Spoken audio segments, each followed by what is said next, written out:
Country Talk Radio. You're in to all things music.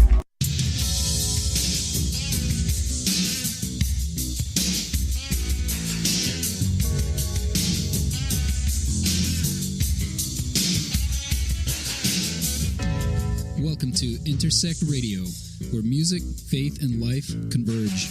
With your host, Aaron the A-Train Smith.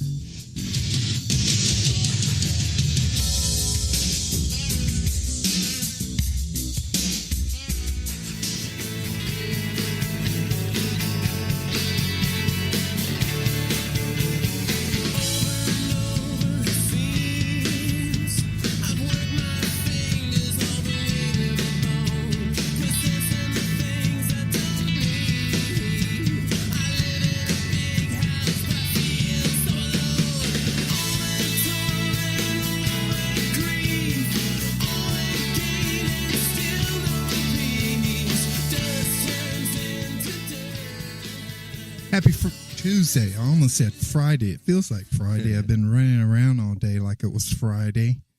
But it's Tuesday now. That's kind of good. I got a couple more days to go before we get to Friday. Thank you all for joining in today. And my guest, we got together last week after the conversation we had, and we were hanging out in the driveway, and Mark kept talking. And that's what I do. And it was like, man, that's pretty cool. We should have talked about that. And we should have talked about that. And then he went home and he wrote this paper on people that he that he loved and wanted to thank. And I was reading that and I was going, wow, we got a lot more to talk about here. So I asked him if he would come back, and voila, here he is, folks, for the second week. The Duke himself, Mr. Mark Robertson. Howdy. Yeah, man. Thank you. Thank you for agreeing to come back and doing a part two. You got a lot of fans out there. A lot of people love you. I was reading the comments about the show last week, and it's very impressive. And rightly so. Oh, heck. Rightly so. I am in the crowd. I am amongst your admirers. And we were just talking a minute ago about, just all the people that influenced you and helped you, and your production credits. And that was Chris Taylor. Yeah. Who opened the show today. And Chris, I hope you're listening.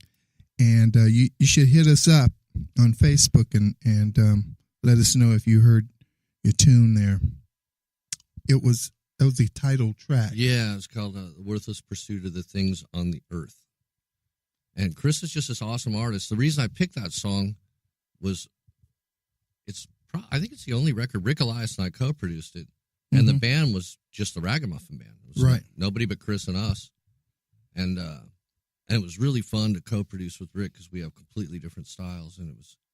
But we had the Rags, which is, at that point, we played so much during that period that it was so easy to go into a studio and interpret somebody's music without talking about it for hours. Yeah. Well, how do you co-produce? It depends on who you're working with. So a guy like Rick is almost like kind of very classical 70s type of record producer, strong sense of craft, and just, as you know, a ridiculously good instrumentalist at any instrument he wants to play. Mm-hmm. And I kind of came more out of punk and industrial music, and I love just finding weird sounds and textural things and sort of trying to creatively build up an atmosphere, more cinematic. Mm-hmm. But Rick can do it. He just does it in a completely different way. And I wish I could, because the way he does it is faster and looks way easier than the way I do it. Mm-hmm. I'm like turning on blenders and recording them and just figuring out any way to find this certain ambience that's in my head. Empty blenders or filled with ice? Well, Yeah. So have you heard Job? Yeah, it's awesome. Oh, man, that's a killer record. That's Rick Elias's last record, Job. If you folks haven't heard it, you better run out now and get on iTunes. And there's no way I would ever be surprised at Rick coming out with a great album. Yeah. It's just, and really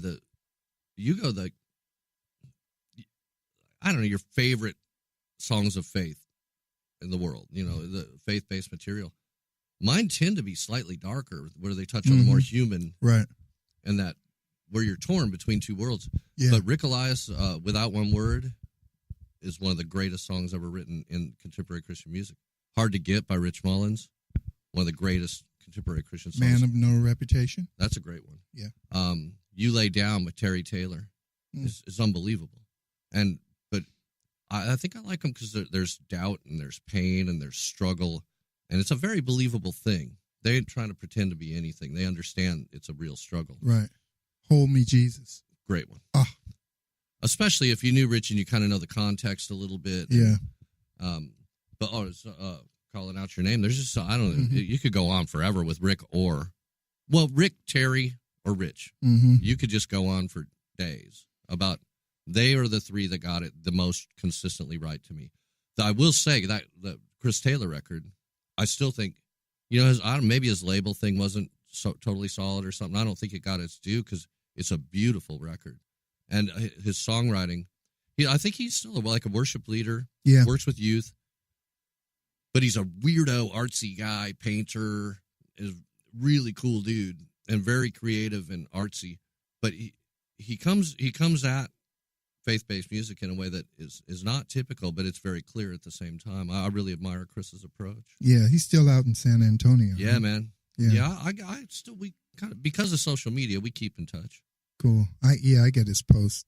I get all his posts. He's cool. He's an FB friend. Yeah, he's one of the good ones. Yeah. So what have you been doing this week? How many gigs you played this week since last Tuesday? Let's see, 1, 2, 4, I guess. It wasn't a terribly busy week. All in town? No, 2 were in Arkansas. I think El Dorado played some festival, played Texarkana, and hauled it back home out right after it was a festival gig, so we were able to leave kind of early, drove all night, got a couple hours sleep, went and sound checked for another gig, and my little hobby of building bass speaker cabinets, I knocked out 3 last week, and I got 1 I'm shipping out tomorrow, and trying to keep busy. You do the roll and pleat it thing? What do you mean? Oh, the tuck and roll? No. Tuck and roll, yeah. No, I use this sort of spray-on stuff. It's real tough and durable. It looks like that's Tolex, but it's not. Yeah. Fascinating conversation for most people. Bass cabinets. Yeah. Hey, I did a gig Friday with Kevin Max in Cleveland, Tennessee. Oh, cool. At Lee University. It's out by Chattanooga, right? Yes. How was that? It was great. It was supposed to be an acoustic gig, and we were the only acoustic band, and we were headlining. The other 2 bands were like rocking out. And our guitarist, Eric Cole, only took acoustic guitars because it's an acoustic gig. Sure. So, but it worked really well. That's great. And we had a great time. Went up there, came back. It's tricky because we forgot about the time difference. Oh, yeah, you lose when an we hour. left. Yeah, You lose it pretty quick leaving Nashville. you do. Yeah. So we were hauling butt at the last minute. We were kind of casual going down. Stopped at Starbucks, chilling. And then somebody said, "We got a time change." For real? Yeah, an hour, man. Yeah, you go from on time to an hour late. Yeah. Just like that. So we hit it. That's awesome. So what was your favorite gig this week? Oh, heck, I don't know. El Dorado was kind of fun because it was a big outdoor festival. Brad Paisley was the headliner. I think. And we didn't stick around for that, but we just went on home. That was a fun one. I don't know, man. I got to do a few different gigs this week, or last week, and I love playing. Derek Hoke is just really creative. His songs are pretty accessible. When I first started playing with him, it sounded kind of like Lyle Lovett or Dwight Yoakam kind of stuff. Real smooth, swingy country, but crooning fool. But then all of a sudden he started playing more electric guitar, and he plays kind of like Magic Sam or Freddie King with his thumb, like real. Like you mix that smooth, croony thing, and now all of a sudden it's Howlin' Wolf's guitar player, Hubert Sumlin or something. And then he got into this other. He's just a really creative fella. Mm-hmm. We never, ever have rehearsed once. Really?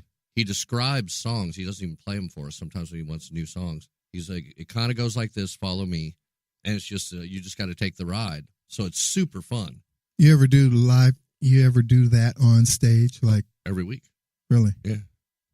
Every week. And Steve, it helps. Steve Latination's a drummer, and he's a dear friend, and I've been playing with him for 30 years, which blows my mind. Wow.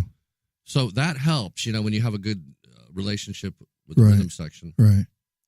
So we're able to help each other out, and we can tell when the other guy's kind of going to make a move of some sort, how to at least give him a second to establish something before you jump in on it. Mm-hmm.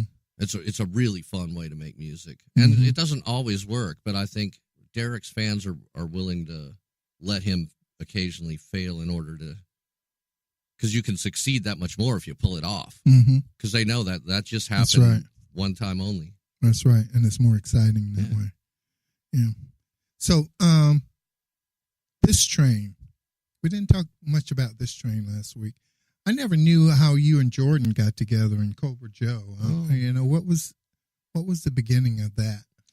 And what brought that about? Well, I moved to Chicago. I left California in like late 91, I think, somewhere in there, which is kind of my tail between my legs. It was a really dark time. I'd just gone through a divorce that I didn't want, and felt kind of ostracized by the church. We talked about that last week a little bit, but I just didn't know what to do with myself, So I moved. I went to Indiana and stayed at my folks' house for a couple months. Wound up in Chicago very quickly, just out of serendipity. And John and Michelle Thompson, Larry and Rhonda Dean had a lot to do with that. So anyway, I'm playing in this band called The Stand. It was my first co-production on a record. They wanted me to play bass on the record. And I said, only if I get a co-produce. And then I wound up producing a bunch of records for that label. So it really launched my production thing. So I went, okay, this is for me. I'm staying in Chicago because I wanted to produce records. I wanted to get more as a writer.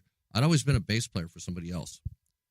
Meanwhile, I'd made like 50, 60 demos in a home studio I cobbled together. And my friends thought my demos sounded really good. Some of my friends, I have a funny voice and there's just no workaround for that. But I got comfortable with it in time. Anyway, this kid we found in Milwaukee, Jordan Richter, he's playing for The Stand. Another drummer, not the Cobra yet, but we were playing for The Stand, and it was kind of flaking out, and he was having troubles and thinking of moving back to L.A., and the guys kind of talked me into like, well, why don't we record your demos and start doing that, and you be the singer? And they were really supportive. Jordan was super just like, why don't you just do what you want instead of just being the bass player all the time?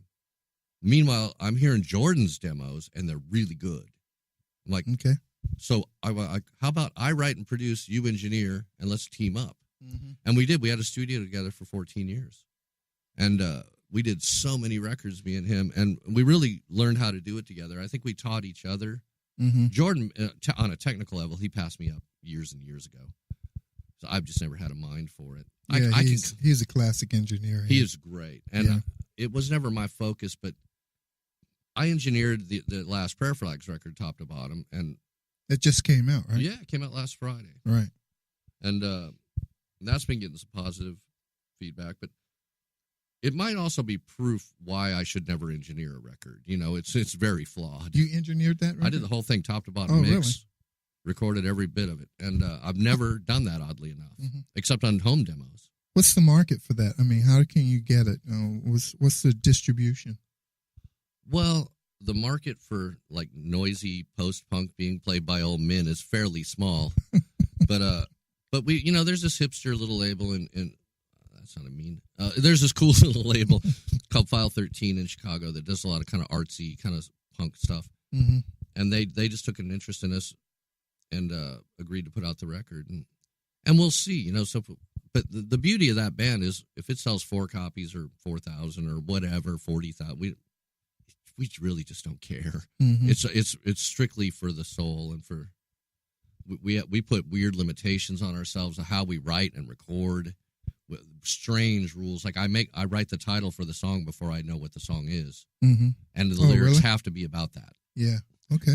That's different. We set up weird challenges for ourselves. Yeah, that's different. I also we did a whole record where every song had to have a literary quote. Okay. Hidden in the words, sometimes not so hidden. Give us an example of either one of those types of writing styles. Well, I had I have to make up the title first. That's the thing. So I sit at the computer, and Harlow, my writing partner on this, he usually brings in a riff. And I go, hold it. So you have to set up a session, right, in your computer. Mm-hmm. So you name the session. But whatever I name it is now the song. Okay. So I just had one song I glanced over, and I saw his kid, Jackson, was kind of off in the corner playing because he couldn't get a sitter or something for the session. And so Jackson, it is. And so there's this song about this kind of superhero named Jackson. And then I started, they split, and I start reading Mark Twain. Uh-huh. And the whole chorus is word for word Mark Twain quote, which is, "Forgiveness is the fragrance that the violet sheds on the heel that crushed it." Where's that from? I can't even remember, but it's Mark Twain. Uh-huh. I can't remember what book. I tend to get a lot of stuff from a book of his called Roughing It. I like that. Say that again. Forgiveness is the fragrance that the violet sheds on the heel that crushed it. Oh, yeah. Brutal and gorgeous. Yeah, and gorgeous at the same time. Yeah. So I stole it. Did you put that in Jackson? I did. Okay. I did. Because hero. Jackson, the actual boy the song is written for, he loved wearing capes and superhero costumes. Okay. But he was a really good sport. If he was hurt by somebody, he was very quick to forgive, and I always admired that about this kid. Harlow's kids are ridiculously awesome. And so that's how the quote fits his personality. I thought so. Yeah. Man, that's cool. Yeah. Has Jackson heard the song? Yeah, he likes it because he knows it's about him. Kids. But all right. Well, we're gonna get ready to take a break here. Shout out to Studio Instrument Rentals and Pitbull Audio and Innovative Percussion for their support. My guest here today is Mr. Mark Robertson. We're going to be right back after these.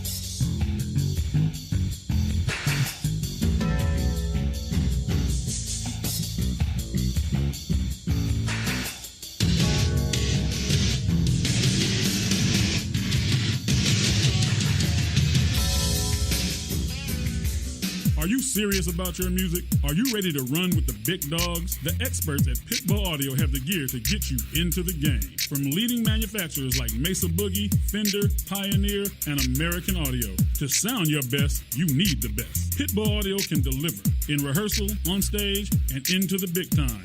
Dropping beats, shredding guitar, or making the crowd roar. Whatever you dream, Pitbull Audio can help make it happen. We are Pitbull Audio. We want you to play it loud. PitbullAudio.com. You know what's all around you every waking moment of your life? Marketing. You're choking on it. I'm Scott Robertson, and when it comes to strategic PR, branding, and marketing, I've seen it all. And actually, I'm still seeing it because bad marketing never sleeps. Join me each week on May the Best Brand Win, right here on Intertalk Radio, and learn how to make the marketing for your brand unforgettable. The Moyer Entertainment Group, in conjunction with ProMart, Dunlop, and Deadline Media, is keeping music in our local schools and presenting local talent to the world through the Temecula Valley Music Awards. Submissions for entry into the TVMA 2017 season are now open in all genres, including a youth category for artists under 18 for the October 7th Star-Studded Awards Show, where 100% of the proceeds go towards supporting local music education in the Temecula Valley. Details, tvmawards.org. This is Jackie Bertoni from Jackie's Groove. Come join me weekly on my journey through the music business as I take you behind the velvet rope, interviewing industry notables such as Al DiMeola, Michael McDonald, and Al Jarreau, to name but a few. Listen to their stories on being in the studios recording #1 hits and onto the stages throughout the globe. Allow me to be your music historian. You can hear me live every Monday at 2 p.m. and every Wednesday at 12 noon Pacific Standard Time or 24/7 on jackiesgroove.com. Ready to get your groove on?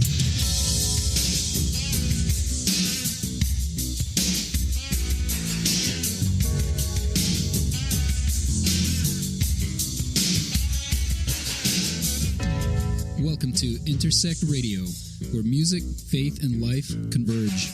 With your host, Aaron the A-Train Smith.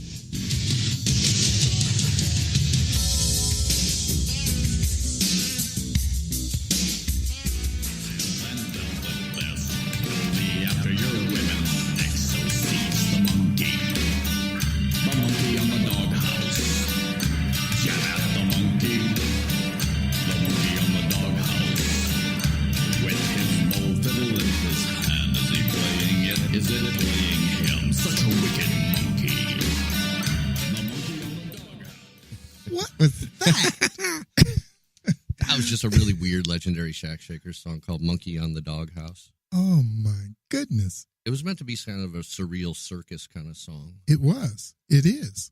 I mean, I definitely went there immediately with the circus thing.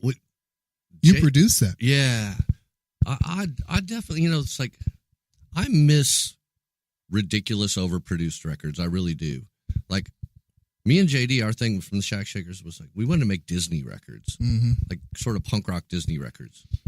And it's like, we did songs like that. I have one song that had 4 drum sets and 110 tracks of drums. I love More is More record production. Okay. And, there was like a bass clarinet on there. There's a tuba on there. There's just anything you can think of. We just indulged ourselves, and we had the budget to do it at the time. And you just mix it in, mix it out. Yeah, and we wanted to make a record that was kind of preposterous, and because the roots music scene can be so precious, and it's got to be on tape and recorded live. And I'm like, or not, or you, let's make a Disney record, let's go crazy. So I love Roy Thomas Baker. As producers, I like those Queen records and Led Zeppelin records. They sound a bit grandiose and silly now, but I fall for it every time. I still do. I love big, ambitious records. And I'm, well, what's wrong with that? Yeah, we listened to Adam Ant on the way home the other night, talking about big and ambitious and just stuff everywhere. I still can't find the downside to that. I think that's a fun part of making records. Yeah, exactly. It can be just capturing a performance, but it can be anything it wants to be. Mm-hmm. I mean, if everybody thought that way, we'd never had the Beatles or Pink Floyd or Led Zeppelin or those just awesome record producers like Roy Thomas Baker, who I just love. I love him for his ridiculousness. I love Phil Spector, and I love Joe Meek and those cats, Ken Scott, just guys who went big. Yeah, and Norman Whitfield, 6 guitars, percussionist, 2 drummers, piano player, bass player, Yeah. Just mixing that, just everybody play. And when I get in the mix down and editing, we're going to What was the name of Barry White's orchestra? Love Unlimited or something like that? Yeah, Love Unlimited. That stuff was epic, man. Yeah. I went through a whole period of just being obsessed with that Love Unlimited orchestra stuff. How many instruments are on this record? And you can't really fake that. It's so gorgeous and huge. But and you played on some of that Motown stuff, So we were talking earlier before we went on the air, and a buddy had suggested that I completely derail this whole podcast and interview you instead of you interviewing me. And I knew you wouldn't have it. But we were talking about some of our favorite musicians, and I knew you played on some of those Great Temptations records, but I never even asked myself, you played with James Jamerson, which, my goodness. In some people's world, if you're not a bass nerd, he's the beginning and end of electric bass for many, many people. Yeah. He was a great player. And just like we were saying, who did he listen to? In today's world of, you can learn anything on YouTube and see anybody on YouTube, get lessons online and stuff. Who did James Jamerson listen to? It's never been, nobody's ever mentioned that that I know of, I think musicians in general, that's how we learn to go deep. When you're a kid, you just listen to whatever comes along. Mm-hmm. Could be the radio, could be your peer group. It could be your church. It could be any number of things, but it might be a limited thing. But as you start getting more into music, and it doesn't matter who you like. You said Adam Ant, like, okay, earlier. Okay, fine. Mhm. Who did he like? Yeah. Who really made him want to do what he did? Then who made him want to do what he did? And that's where I think musicians, as we keep going, that's where we get our depth. Mm-hmm. Yeah, something that goes beyond just notes, and where you get a sense of the soul, and you get a sense of, that thing that makes music what it is. So I don't personally. Rich, you talked about this toward the end of his life, and I've always agreed. I think if music didn't exist, I'm not sure I'd be able to believe in a creator. Because it's the most miraculous, unexplainable thing, and it's totally unnecessary. Right. You can't hang it on a wall by your sofa. It can't feed you or clothe you or put a roof on your head. It only exists in these weird little time chunks that you allow it to, or that it comes to you. But can you imagine life without it? No. And it has a power. Absolutely. It has a power. It has a power to make you feel, to make you to react. It even has a power to take you back in time. Absolutely. To smells. Oh, yeah. Memories and all that sort of stuff. So, yeah, it's very spiritual. Yeah, 10 seconds of a song. Next thing you know, you're sitting next to your prom date again. Mm-hmm. And I'm thinking about that day. Oh, I spilled something on me. It was really embarrassing. All that's, it's like instant. I don't know of anything else that could do that. Right. And you remember exactly where you were, exactly what you were doing when you heard a specific song. Yeah. I'm watching the Vietnam documentary, and you just can't, I've seen there's been stuff produced on the Vietnam War before, and they always have to use that music. Yeah. That music of the 60s. Takes you there. They're married. Yeah. That war and the music of the 60s are joined at the hip. You can't separate them, and it's powerful. It really is. It's really powerful. It happens in ways with musicians. I know we've done it. I can remember where you don't talk about something, you don't plan. Somehow, just something starts going another way. Mm-hmm. And you're on stage in front of a bunch of people. You didn't discuss it. You didn't plan it. But all of a sudden, you feel this thing like, oh, there's this thing you've never done in your lives, and you all did it together. And you just look at each other and go, what the heck happened? Like, you don't even know. Yeah. Which is a really... That's one of the most addictive things of even being a musician, is when like magic happens and you just feel like you happen to be there. Right. You can barely even take credit for it. Yeah. If at all. Can you remember a moment like that, magical moment on stage? I definitely think, particularly after we had lost Rich, we have to do this tour. And when it started out, I don't know if you remember, we had extra players. Not just the 4 rags. We had extra guys. And it kind of slowly, one guy didn't show up anymore. I can't remember the circumstances. One guy. Oh, you can't? I can't remember all the circumstances. There was one fellow we had to let go. Maybe a couple. For whatever reason. It might be an aesthetic thing. It might be any number of things. Yeah, one guy took a gig in the middle of the tour. That's took another right. gig. And so I remember we were forced with no notice to be a 4-piece. No keyboards anymore. Right. No hammer dulcimer. Right. We got to make it work. And I think, but a lot of great stuff started happening very quickly. Mm-hmm. Well, we had to deconstruct and reconstruct on the fly. Mm-hmm. But I think to our credit, we did. Mm-hmm. And I think we developed a thing. It's sort of a shame we had the sort of pressures we had and the things that were going on at the time that circumstances didn't allow us to really exploit that fully. Yeah. What our potential. Yeah. But we all know it was fun. We had a good time, and it was fun. I remember one time when it's my first road gig. It was with Chuck Jackson, and I was playing in this band. I was the kid, I was about 5 years younger than everybody else in the band. And I really looked up to these guys, and we were playing somewhere in New Jersey, I think on the boardwalk. And we always did instrumental sets before Chuck came out. Oh, cool. And I don't know. I think they gave me a drum solo or something. Or there was room for me to play like I was playing a drum solo. And after I finished, the guitarist turned around to me and said, "Man, that was great. You sounded like Buddy Rich." I was like, "What? I did something you like?"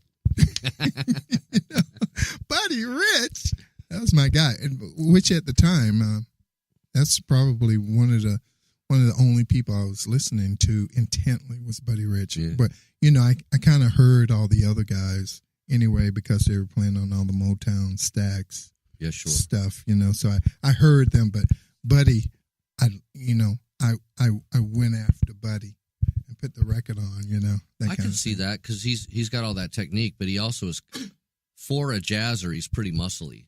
Yeah. And you play with a lot of muscle, so I can see you relating to that style a lot. Krupa's the same way to me. Yeah, Krupa, definitely. But Buddy was just like so different. Yeah, he was coming at it from a completely different place. Yeah, and what a sweet man. No, just kidding. An all LA band tonight. Why don't you shave? Do you think this is the house of David? Anyway. Yeah, not a charming guy. We've all heard by that. all accounts. Yeah. So, you produced this new record, Prayer Flag. Prayer Flags, plural. Flags. Mm-hmm. And what studio did you record at? That would be my living room. Oh, yeah. I think we wrote some of it in me and Steve Maybe's old studio here in East Nashville. But during the making of it, we were just goofing off. It took us like 3 years to write it because we all had schedules. Right. We just did it in our spare time. Then Steve, he's just struck gold in like real estate and property development. He just got to a point where he had to move out of there and get a bigger house, and now he's busy making ridiculous amounts of money. He just doesn't have time to make records. There's no money in that. So we had to finish the record, and I kind of thought, I don't want to use a studio. Let's just live by myself. Let's just set up the drums in my living room, hope the neighbors don't complain, you know, and that's what we did. And, you know, I don't think there's a way to make a record at this point in time. You can make one in a closet if you wanted to. Right. And in fact, I just saw a thing like the classic Queens of the Stone Age record. It was a beautiful, amazing sounding record. The drum room that Dave Grohl recorded in for that epic recording is about half the size of this room, which is we're in about the equivalent of a normal sized bedroom size room. Yeah. Or an office or something like that. Yeah. But like 10 by 12 kind of thing. And maybe a little bigger. Anyway, tiny little room. It just made, I'm like, it's not rooms and mics, and it's like, I learned it a long time. Everybody was trying to get the magic drum sound for years. And me too, John Bonham. You listen to Led Zeppelin records, they're like, I got to get that record. Except you can't because he's dead. And the fact of the matter is, what I learned, I can tell you the best drum recordings I've ever got were the best drummers. Yeah. There's no magic to it at all. I could just throw a mic in the room, shut the door, and hit record. Right. If the drummer's great, I can't mess that up. Right. And I can't save it with microphones. I can't save a poor performance. Bad performance. That's right. And you weren't able to plugins. This is a good one for you. I produced this artist named Matthew Ryan. Me and Doug Lancio, your next door neighbor, co-produced this artist named Matthew Ryan, who's an incredible artist, very prolific. He wants to hear my reel of stuff I've produced. So I put up this reel of a bunch of tunes, maybe let's say 50 songs, just play them snippets. He wanted as much as he could have. And every time he'll be playing a song, he's like, that's it. The only thing he ever commented on, he's like, who's the drummer on that? Like, awesome, buddy of mine, Aaron. He's like, cool, can we get him? Like, I don't know, I can call him. Blah, blah, blah. Go on to the next song. He's like, yeah, that's pretty cool. Next song. Like, every time you played on a track, that was the drummer he wanted. It's like it's not a mystery. You know, it's like you're playing at the top of your game. It shows on the recordings. It wasn't about how we mic'd it. I used the same mics on every guy that he heard. Right. But this particular artist, like, he didn't know it was you. He didn't know who you were. But he knew that's what he wanted every time. And he picked you out of a lineup over and over and over. And it was wonderful. Better a drum sound in a drum track than a murder rap.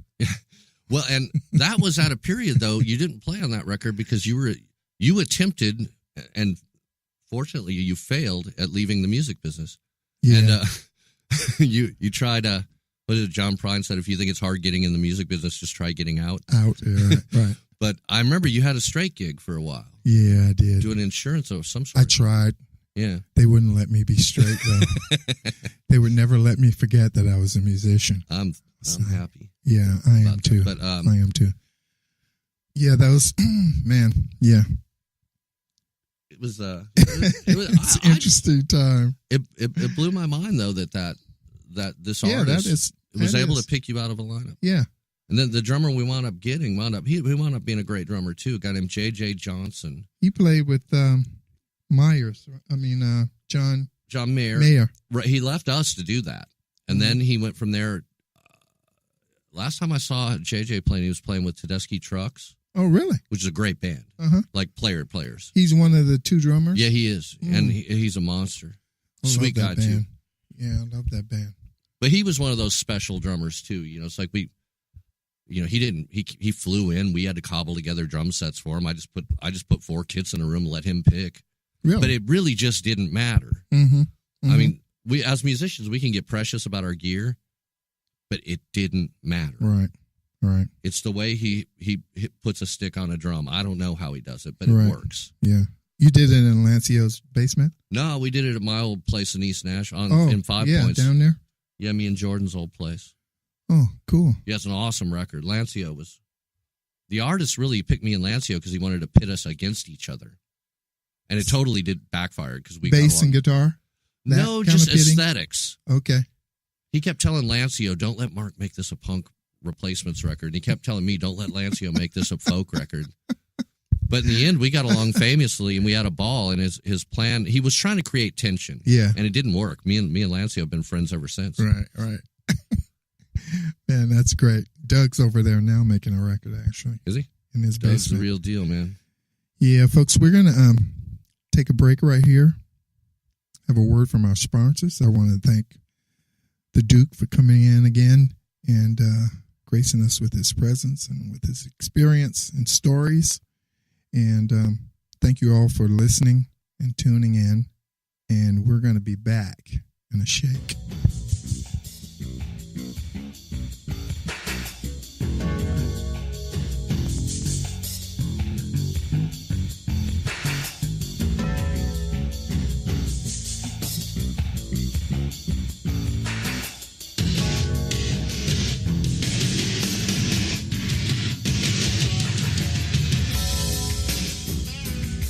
Hi, this is Tim Dolbear, host of Sound Experience here on InterTalk Radio. And Source Connect by Source Element is the essential tool that we use to link between my studio in Austin, Texas and the WS radio station in San Diego. Now with Source Connect, not only can we communicate in real time and with HD audio, but it's synced up and is of a high enough quality that I can use it for real-time ADR work, remote recording and overdubbing, and it even allows me to remotely control a DAW. Source Connect by Source Element. Affordable, high-quality audio and video connection over the internet for all of your production needs. You know what's all around you every waking moment of your life? Marketing. You're choking on it. I'm Scott Robertson, and when it comes to strategic PR, branding, and marketing, I've seen it all. And actually, I'm still seeing it because bad marketing never sleeps. Join me each week on May the Best Brand Win, right here on InterTalk Radio, and learn how to make the marketing for your brand unforgettable. Make this your vinyl night. I'm John J.R. Robinson, and every week, music creation comes alive through stories, experiences, and sounds when vinyl records filled our hearts and minds. My friends and I share our tips and techniques used in creation of iconic tracks for recording artists such as Michael Jackson, Eric Clapton, Quincy Jones, and Steve Winwood, to name a few. Vinyl has emerged hot, and the soul of vinyl defines art and passion which burns deepest at night. Tune in every Wednesday at 2 p.m. Pacific Standard Time on EnterTalkRadio.com. Are you serious about your music? Are you ready to run with the big dogs? The experts at Pitbull Audio have the gear to get you into the game. From leading manufacturers like Mesa Boogie, Fender, Pioneer, and American Audio. To sound your best, you need the best. Pitbull Audio can deliver in rehearsal, on stage, and into the big time. dropping beats, shredding guitar, or making the crowd roar. Whatever you dream, Pitbull Audio can help make it happen. We are Pitbull Audio. We want you to play it loud. PitbullAudio.com.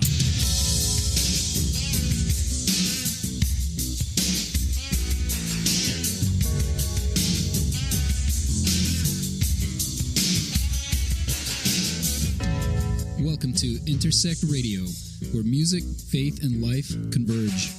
With your host, Aaron the A-Train Smith.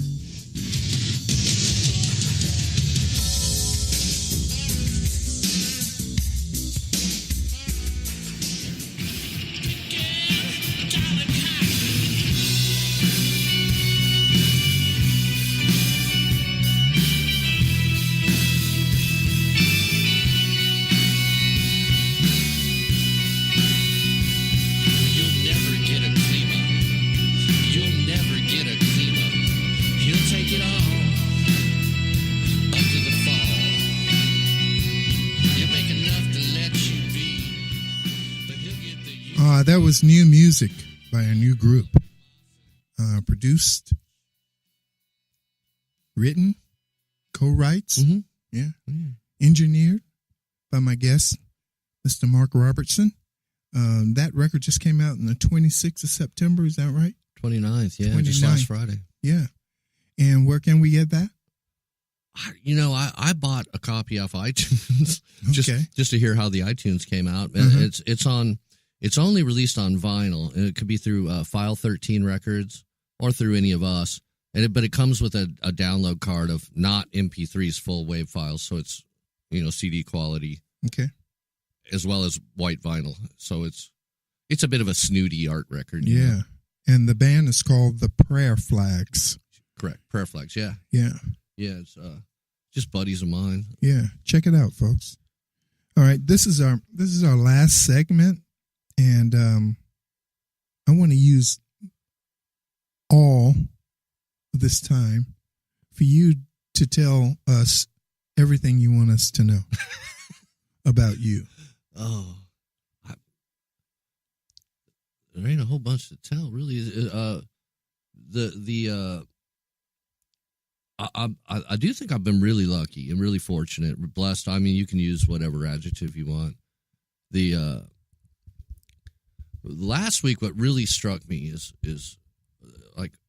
I guess it's been a pretty good run. I've got to do a lot of cool stuff and have a lot of fun. And you're still doing it. Yeah, and better still, I don't have to. I've not really had to take gigs I hate just to make money, because I make my living at this. Mm-hmm. But Eskimo Brothers is a very joyful experience. They're a great band. They're dear friends. Derek Hoke, I have nothing but respect for. Prayer Flags, dear friends. It's a fun gig. Mark Colley, I really love the gigs. And I love Mark Colley as a person. And we got to do some of that TV show Nashville, because Mark was one of the minor star on that show for a couple seasons. Mm-hmm. So whenever his band were on the show, he got his actual band, which man, is me and great. Lion Nation and a couple other dudes. Kid named Jesse Isley, amazing young guitar player. And but what I was struck by after last week is I walked away feeling all this gratitude for all these people. Like I remembered like the first guy that took me. I thought I was a pretty good young bass player. I worked very hard. I will give myself that. I worked my tail off. I had good teachers. I had good opportunities, and I did work very hard. But there was a guy, this guy David Brighton from one of my first bands. He wouldn't accept anything less than amazing. I was 30 pounds overweight. You got to lose the weight right now. You got to get your look together. What's your vibe? You don't even have one. Oh, I never thought about it. Mm-hmm. What's your aesthetic? And first rehearsal I ever did with him, he asked me if I sang. I said, no, I don't at all. He put up a mic. He goes, you start taking lessons and you sing or you're not in the band. He was very harsh in a way, but I owe him everything. It's like, well, I learned how to sing. I got comfortable with my singing. Yeah. He and I wound up doing sessions together as backup singers on records. I went from not being a singer at all to getting session work as a singer. It's crazy. And it just happened. He has a very David Bowie, deep chest cavity kind of voice. I have this kind of weird upper register nasally thing, but the blend was quite good and a very thick blend. But so there's him, and then there's like Rick, Elias, who's like I really think he did believe in me more than I did at the time, that I could go up to the bigs, and not just be the weird dude playing in punk bands. And all these people, Gay Quisenberry, Rich Mullins' manager, later became my manager for this train.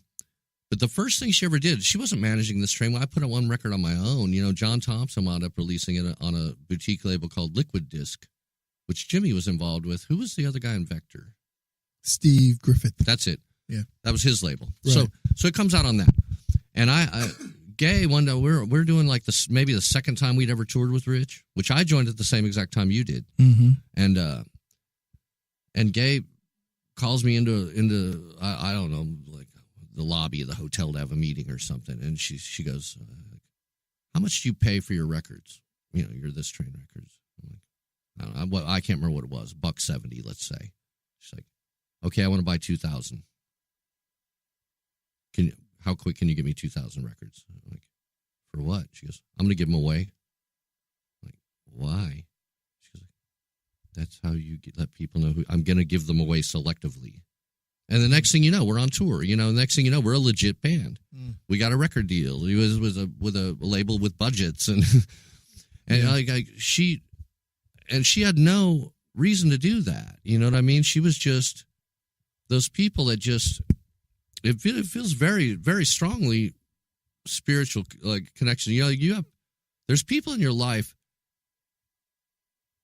Friendship sounds optional, but I have a few they don't feel optional. Mm-hmm. Do you know what I mean? Yeah. Where just somebody comes, and I got to be that for a few people. Gay didn't owe me a thing. And if you're going to pick somebody to be your cash cow or your profit generating thing, you ain't going to pick me. Because I'm just kind of a weird dude, and I'm comfortable with that.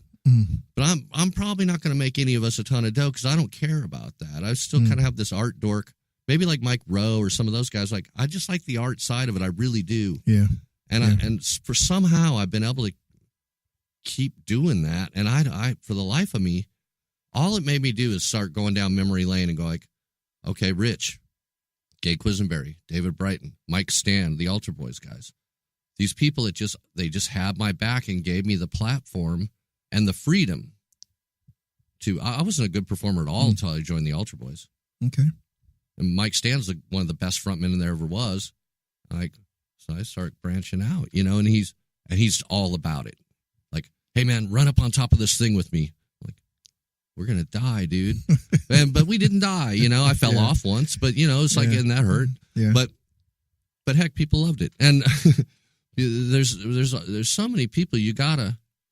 It never happens because you're so awesome. I don't think it could have been anybody. I'm just like, there's no way. I think of great bass players. I got some really sweet emails after last week's segment, and one guy said he thought it was the best bass player in Christian rock. I'm like, no way, that's Tim Chandler.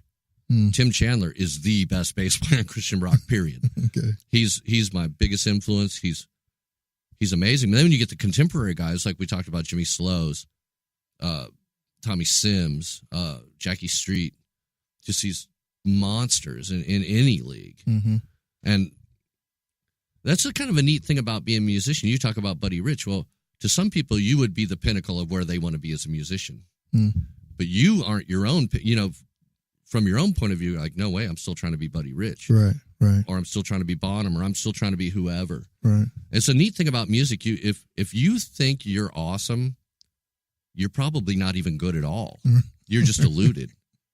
Musicians always have something to learn. And we always see that one dude, we're like, oh man, I thought I was just getting it. And then I saw that guy. Yeah. And how did he do that?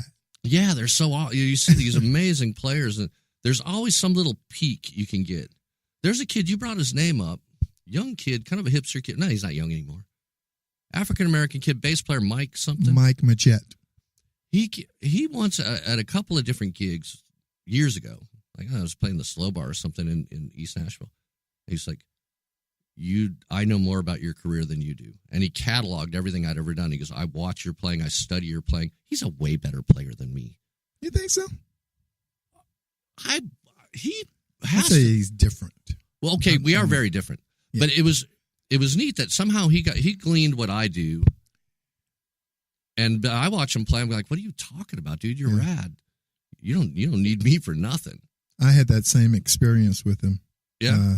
Dave Perkins introduced me to him, and he was like, he knew about me, and everything. Was going like, how do you know that? He said, man, I've been listening to you guys for like years. That's what I listened to as a kid. He studied players, which I guess we've all done. It's just like it is weird when you are that guy for somebody. Mm-hmm. That's a very weird thing, and I can't say. It always sounds so cheesy to say it really humbles me when I hear that, because it doesn't sound like something that's humbling, but it kind of freaks you out a little bit. It does. Because I could tell, for me, it might be John Wetton from King Crimson. I know what shaped my aesthetic. I like muscly bass. Mm-hmm. I like bass players that have there's got muscle beats chops any day of the week, as far as I'm concerned. Mm-hmm. And there's then there's that balance of Ron Carter. It's muscle, but it's ephemeral. It's like he's otherworldly, but man, it's still muscle. He's still got that something behind his playing, Mm-hmm. So I know what informed me, and I know why. And for me, it makes perfect sense. How can Carol Kay not be one of your favorite bass players? Right. She owns it. But but to somebody else, it could be Flea, which that's cool. That's cool. He could play. Yeah. But that's what informed them, not me. Right. But it's been neat. Kind of, I guess, a side benefit of not being I'm 55 years old now. If it weren't for, mirrors and cameras, I wouldn't know. I feel great. I'm in pretty good shape. I love my life. I still feel like a kid.